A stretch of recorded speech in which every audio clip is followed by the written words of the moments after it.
Hello students, I your teacher, Mrs. Batul Sabuwala, will be starting today with the chapter number 5 of standard 9, that is education. Now students, we have already seen in part 1 about the primary education, why education is important in India after the independence, and we have also seen about Operation Blackboard. We have already studied about the secondary education and the work of the commission. We have seen about the Maharashtra State Board of Secondary and Higher Secondary Education, and today the topic that we will do, that is the Kothari Commission. In 1964, a commission was under the chairmanship of Dr. D.S. Kothari. Dr. J.P. Nayak made valuable contribution to the work of this commission. The commission also recommended the 10 plus 2 plus 3 pattern for higher secondary and university education. This system was implemented from the year 1972. The Commission also suggested a uniform national system of education. The inclusion of the mother tongue, Hindi and English, in education, as well as the continuing education, adult education, education by correspondence and open university to make education trickle down to the lowest rungs of society. So students, ये कोथारी commission setup किया गया था in the year 1964 and the commission was being appointed under the chairmanship of Dr. D.S. Kothari. इसके लिए ये commission का नाम है Kothari commission because he was the chairmanship of the Kothari Commission. और इनके साथ साथ डॉक्टर J.P. नायक ने भी बहुत ही वर्क किया है, बहुत ही बड़ा अपना योगदान दिया है ये कमीशन के लिए. Now students, we have already seen the earlier pattern. पहले के पैटर्न क्या था? It was 11 plus 4 years. फिर उसके बाद 11 plus 1 plus 3 years बनाया गया था. But according to the Kothari Commission, ये जो पैटर्न था that was 10 plus 2 plus 3. And this system was being, ये जो सिस्टम था ये हालांकि कमीशन तो बनाया गया था 1964 में और पैटर्न भी हो गया था for the secondary, higher secondary and university education के लिए, लेकिन ये जो इम्प्लीमेंटेशन शुरू हुआ it was from the year 1972 से ये जो सिस्टम था ये लागू होने लगा.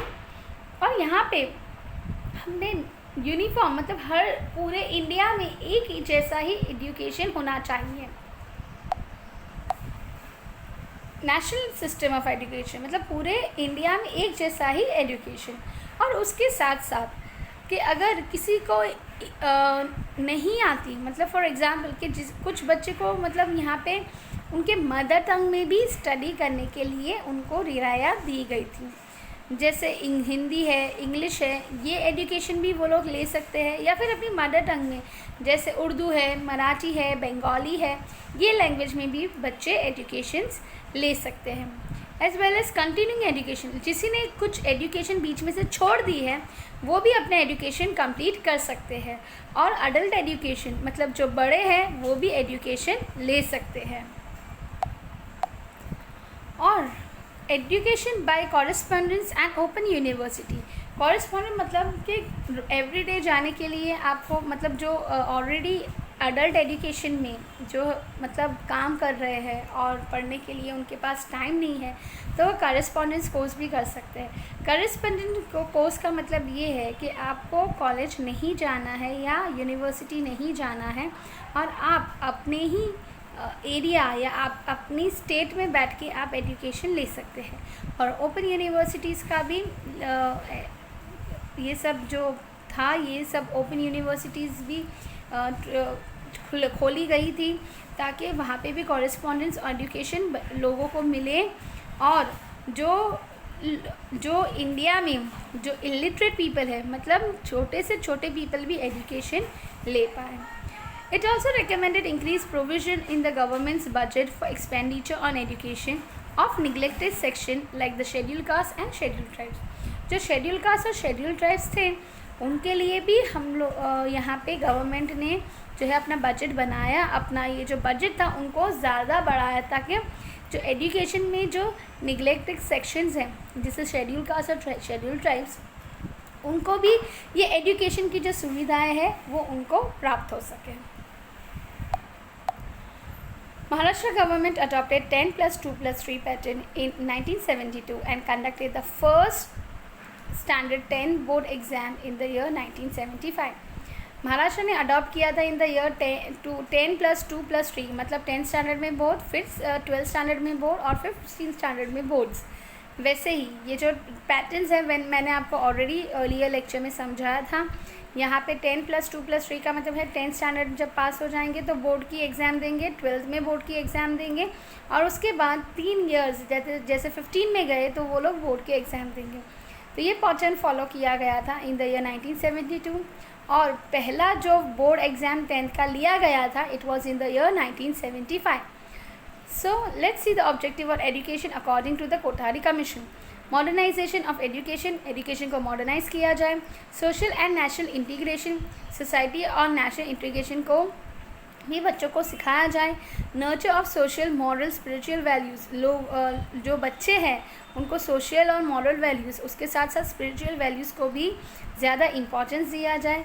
एजुकेशन एंड प्रोडक्टिविटी, उनको ये बताना कि एजुकेशन सिर्फ लेने के लिए नहीं है, लेकिन ये एजुकेशन से आप आगे भी बढ़ सकते हैं, प्रोडक्टिविटी कर सकते हैं आप.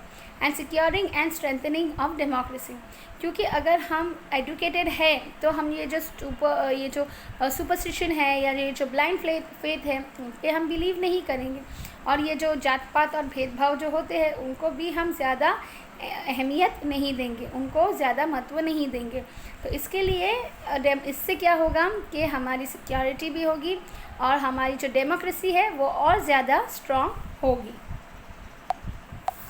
So all these were the objectives of their education of the in the Kothari Commission. Now we will see the another part, that is higher education. Now higher education in the post-independence era. After independence in 1948, the central government appointed the University Education Commission, whose chairman was Dr. Sarvapalli Radhakrishnan. Yes, students, Dr. Sarvapalli Radhakrishnan, we celebrate his birthday 5th September as a Teacher's Day. He was the chairman of the central government appointed the University Education Commission और उनके वहाँ पे वो chairman थे. And then later its function included financial grant, the standard of university and their coordination. यहाँ पे functions, यहाँ पे financial grants लिए जाते थे एंड ये जो स्टैंडर्ड ऑफ द यूनिवर्सिटी और उसके कोऑर्डिनेशन के लिए यहाँ पे वर्कआउट किया गया था. देन मेथड ऑफ फंक्शनिंग, किस तरीके से ये फंक्शन किया गया था the university education commission. Let's see. The commission accepted the 5-year plans method. 5-year plans के मेथड के हिसाब से ये जो कमीशन ने एक्सेप्ट किया, 5-year प्लान के मेथड से ये कमीशन को एक्सेप्ट किया गया था. It began to sanction and disperse grants to the university on behalf of the government. The commission undertakes planning of university education. The commission undertakes planning of the university education, coordination of the syllabus, giving primacy to national needs through education and planning and implementation of various schemes of the higher education. It has done valuable work in establishing University Development Council, centers for advanced studies, for postgraduate education, establishing new universities. After the advent of television in India, it initiated the country-wide classroom program which is telecast by the Doordarshan on behalf of the commission. University education के लिए planning किया जाता था और syllabus को coordinate किया जाता था और नेशनल नीड्स जो है हमारी जो इम्पोर्टेंस उनको दिया जाता था थ्रू एजुकेशन। और ये जो पूरा प्लानिंग था उनको इम्प्लीमेंट किया गया था अलग अलग स्कीम से फॉर द हायर एजुकेशन। और यहाँ पे बहुत ही अच्छा काम किया गया था। University development councils, centre for advanced studies for post graduate educations के लिए, मतलब आपने एजुकेशन आपने ग्रेजुएट हो चुके हैं और आपको और आगे पढ़ना है तो उसकी स्टडीज़ के लिए भी, एडवांस स्टडीज़ के लिए भी बहुत सारा वर्क किया गया था और नई यूनिवर्सिटीज़ बनाए गए थे।